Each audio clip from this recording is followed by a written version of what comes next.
First and foremost, I want to give all of the praises and the glory to the Most High and His Son, Yahweh Bashmiel, Shai Bashim Arakak Wadash, and double honors to the elder apostles of the great millstone that have taught us what we know, and as well as even including the bishops on down as well, Yahweh Bashmiel, Shai Brakatham, 244,000, that sincerity pushed this ministry, and as well as to those that sincerity follow the ministry, whom is the 1/3.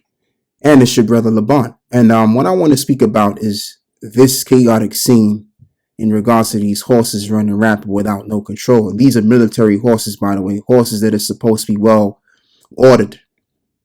But what happened was is these horses were doing as they may, running into cars, so much so that even the soldiers fell off the horses and everything. And I mean, come on, like this is a clear indication, something symbolic, that Esau has lost their power.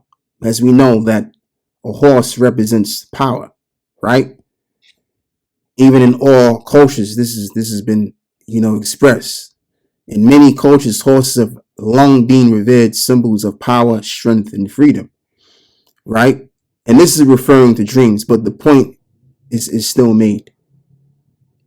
So with this happening, as I'm going to say the second time, man, this is a clear indication that we are approaching the end of Esau, and Esau has lost their power. Okay? Because who sits on the horse? Someone that is in a position of power.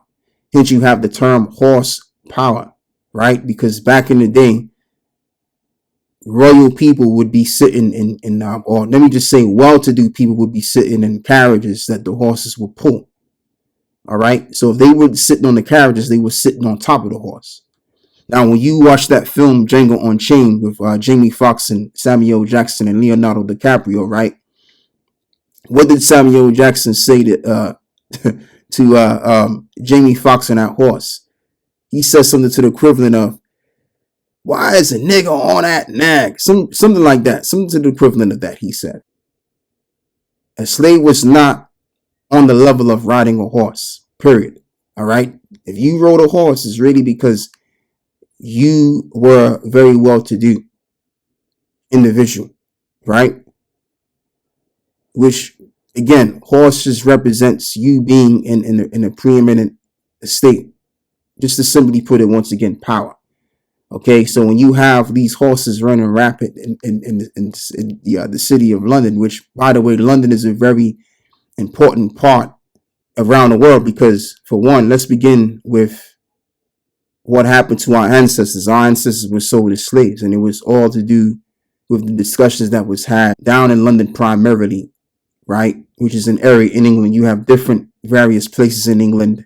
A lot of people have been trained and conditioned to this focus on London as the main place of the UK, but you have different various places all around, But so speaking onwards, man, like I said, a lot was done in the UK, where you had the Jacobite Wars, you had the up and coming Oliver Cromwell, and it was through him that led the way to have it so that our people were completely conquered to be taken as slaves. And a lot of those people that were taken as slaves from the UK either went to the islands, especially in Ireland. You had a lot of so-called Black Irish that went to the islands, and even in Portugal too. You had Jakes that came from Portugal that went to the islands as well. Okay. And as well as even America too. And I'm talking about North America. You got a lot of Jewites that actually are from England.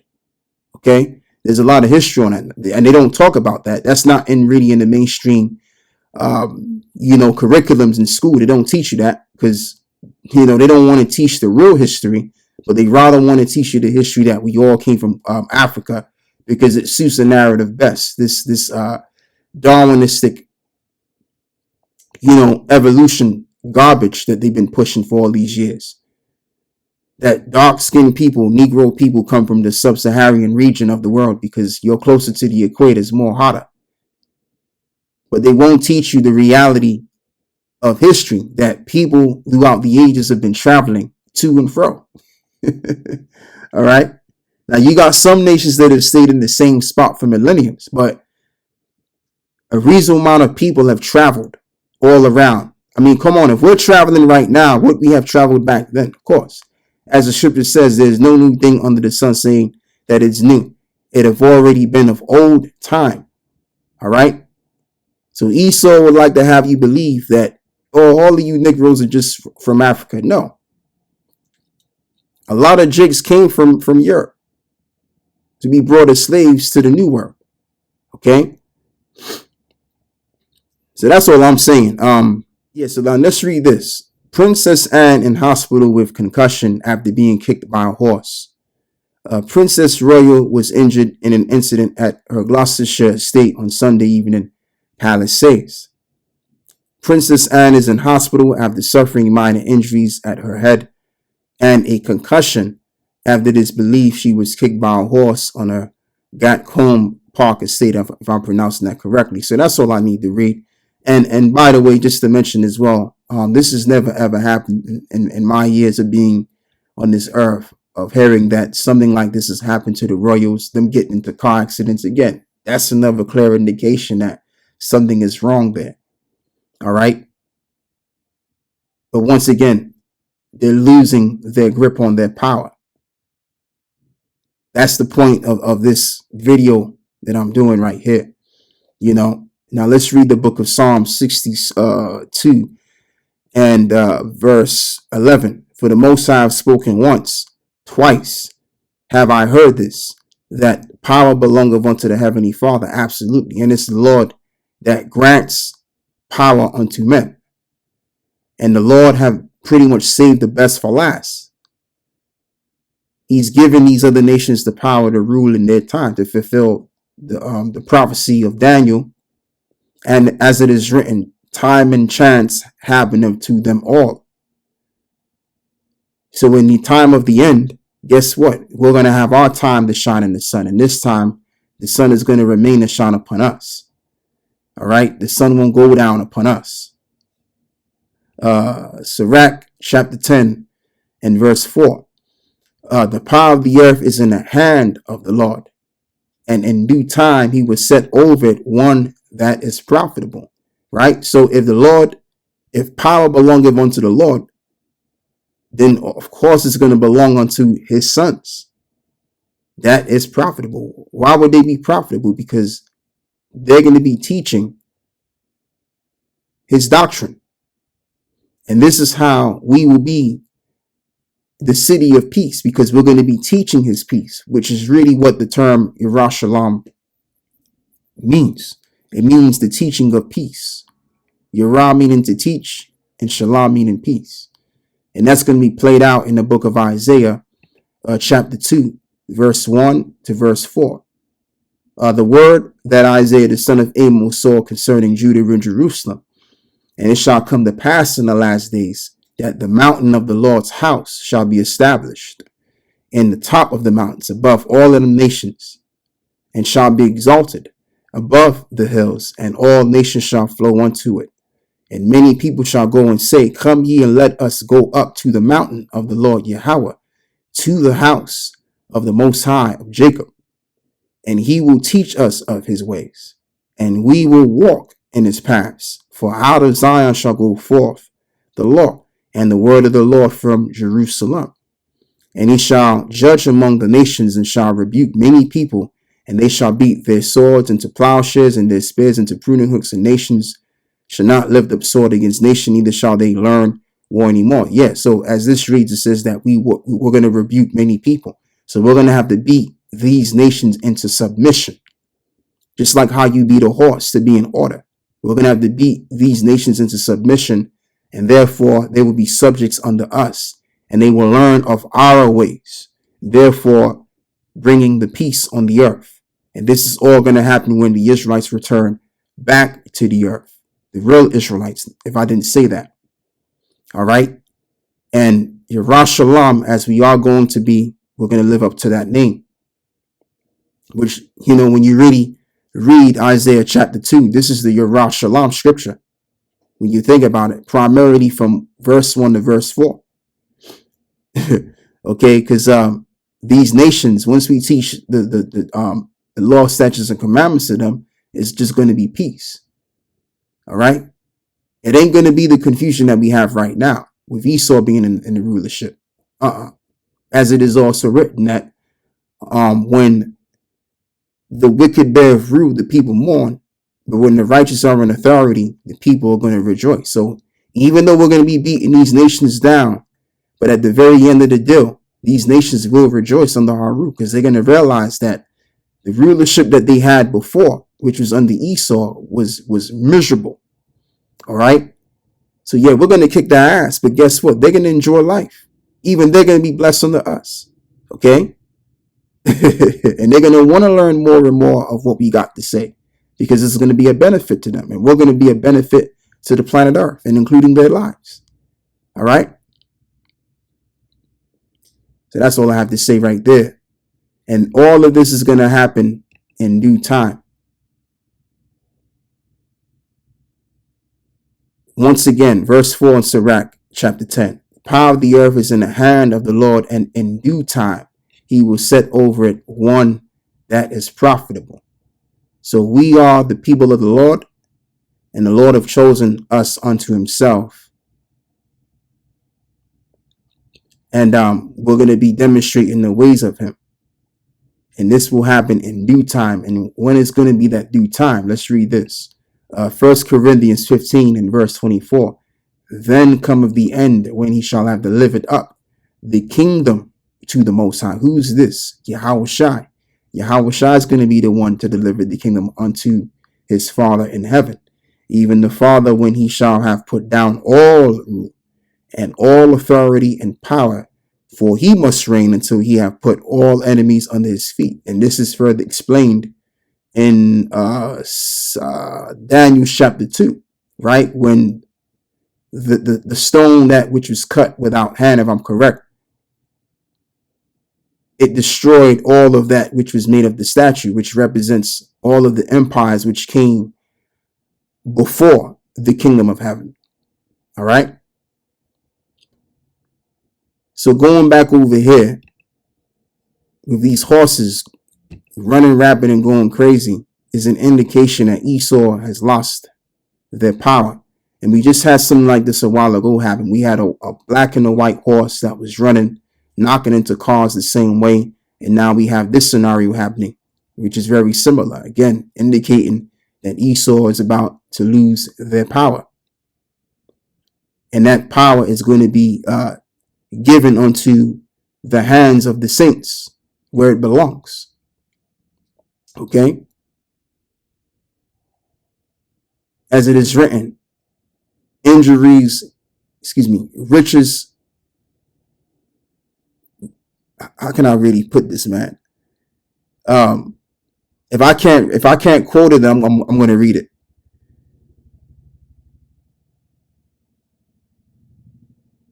You know what? Let me go and read it. I'm going to go and read it. Yeah, let me do this.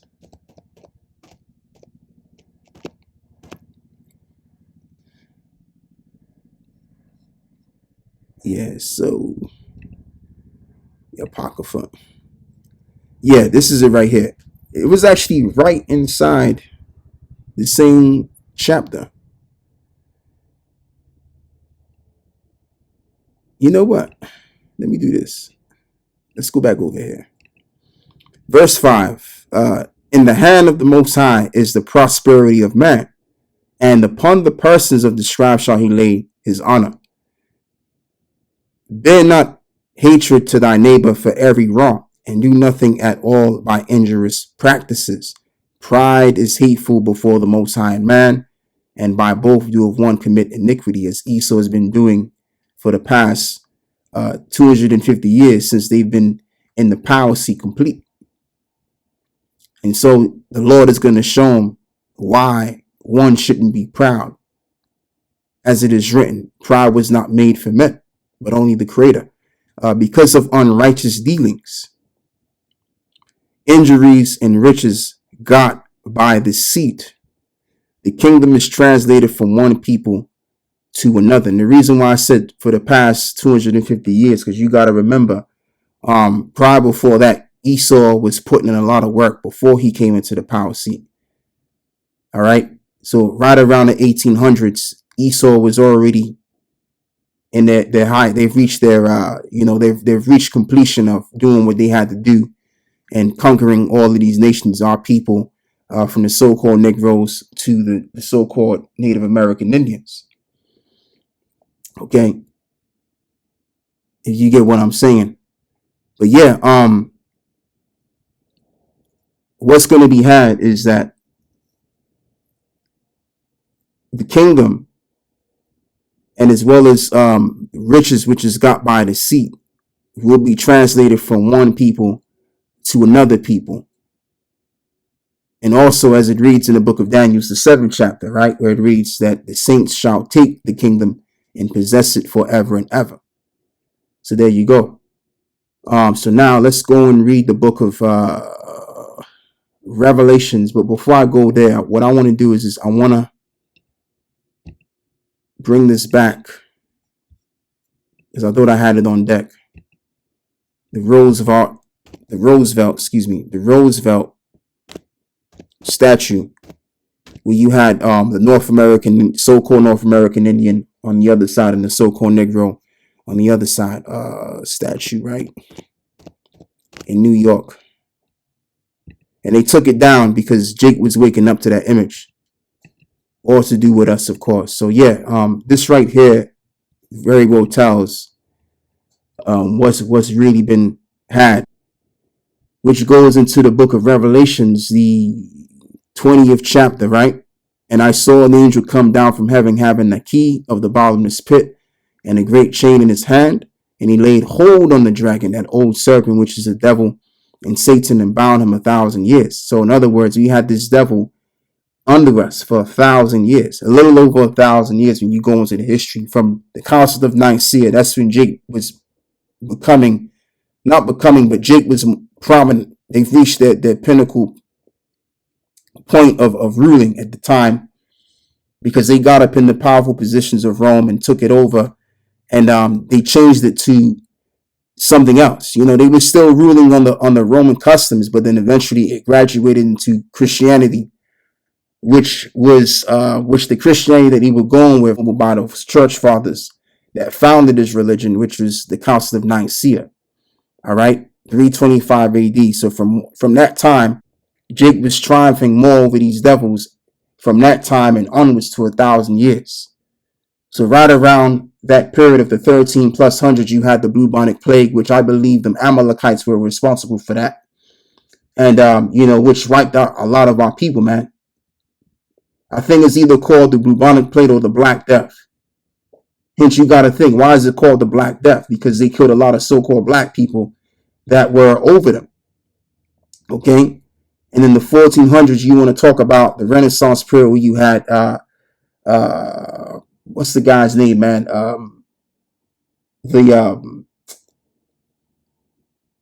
Pope Alexander the Sixth of Rome, and as well as Cesare Borgia, which he was commissioned to being the new Christ. And this is when he painted all of the images, so-called white, which they're not really white people. They're really the red people that the Bible speaks about. But they read out the images and put themselves in the picture to declare themselves as the image of divinity. And then also you had Cristobal Colon, which came around that time as well, putting in a lot of work and destroying those indigenous people in South Central America. He didn't make it to America, but he was doing a lot of work in South Central America, So that was that era. And that era was pretty much the revival. What they were basically saying is that we are the Romans being revived again. The rebirth of the Roman Empire. Hence you get the term Renaissance, which means rebirth. All right. And he laid hold on the dragon, that old serpent, which is the devil and Satan, and bound him 1,000 years, and cast him into the bottomless pit, and shut him up, and set a seal upon him, that he should deceive the nations no more, until the 1,000 years should be fulfilled. And after that, he must be loosed a little season. So that little season begun around the 1400s, And we're approaching the end of that little season right now. And that's why all of this stuff is happening. Because what the Lord is indicating to those that are awakened, whose third eye is open, is that the Lord is about to take the power from Esau, okay, and to give it unto those whom is profitable, unto himself, all right? Because those that are profitable are going to teach the ways of the Lord, all right? Which is what? Performing Isaiah chapter 2, from verse 1 to verse 4, as I just went into. We'll begin by reading 2nd Ezra 6 and 7.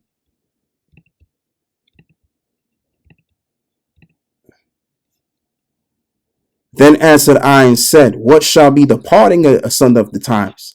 Or when shall be the end of the first, and the beginning of it that followeth? And he said unto me, from Abraham unto Isaac, when Jacob and Esau were born of him. Jacob's hand held first the heel of Esau, for Esau is the end of the world, and Jacob is the beginning of it that followeth. So there it is. So after this society is destroyed, just like it was in ancient Rome, it was the same way. When them Edomites came down on the eastern side of things, guess what? Jake came up on the western side of things, and they ruled all over Europe. So the same will be had in this Roman Empire. But this one is going to be more dramatic because the Lord is going to intervene into this realm and delivering us and possessing all authority and all power, which the Lord have given these nations to begin with. So the Lord gave these nations the authority and the power is the same way he's going to be able to take it from them. Okay? So then come of the end. I'm going to read this again. Actually, I don't even have to read this. Let's read 25 once again. For he must reign till he have put all enemies under his feet. And that's what Yahweh Shah is going to do. He's going to put all enemies under his feet. All of these nations are going to be under him. And we're going to rule with Yahweh Shah. And all of these other nations are going to be our slaves. Okay? Just as well as they were slaves unto us during the time of the Dark Ages, as they like to call it. That's going to happen again. But this time, they're going to stay below us forever.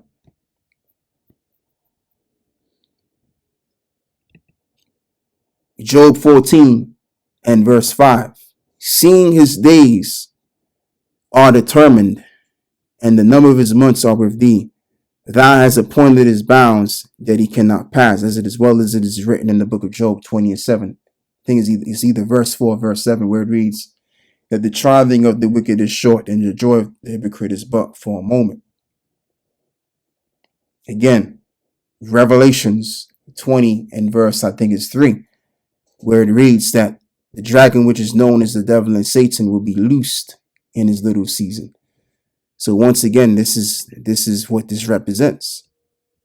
Horses running rapid in the middle of London, a place where our enslavement was being had. Our enslavement was being discussed here. All right. And London has been the main proponent of the downfall of the so-called Negro. And ultimately all of the tribes, because you got to remember that England colonized America with those 13 states. Okay, so technically you could say all of the tribes, but primarily England, the crackers in England, primarily these Amalekites, were very well responsible for the downfall of the so-called Negro. All right. So right now what we're seeing our enemies losing the grip of their power. In regards to even when you look at these politicians that are governing the people right now, what does that very well tell you? That's telling you that the elites don't really have a good choice of men to pick from to rule the people with anymore. Again, that's even an indication in itself that this place is out of here, man. All right, so that's all I got to say with this. I want to give all of the praises and the glory to the Most High and His Son, Yahweh Bashmiel Shai Bashumar Rakak Wadash. And double honors to the elder apostles of the great No Stone that have taught us well, and including the bishops on down as well. All right. And yes, we are about to be delivered. And speaking about deliverance, I'm going to put this other video up that I've already done before of my mother bringing up this vision of deliverance.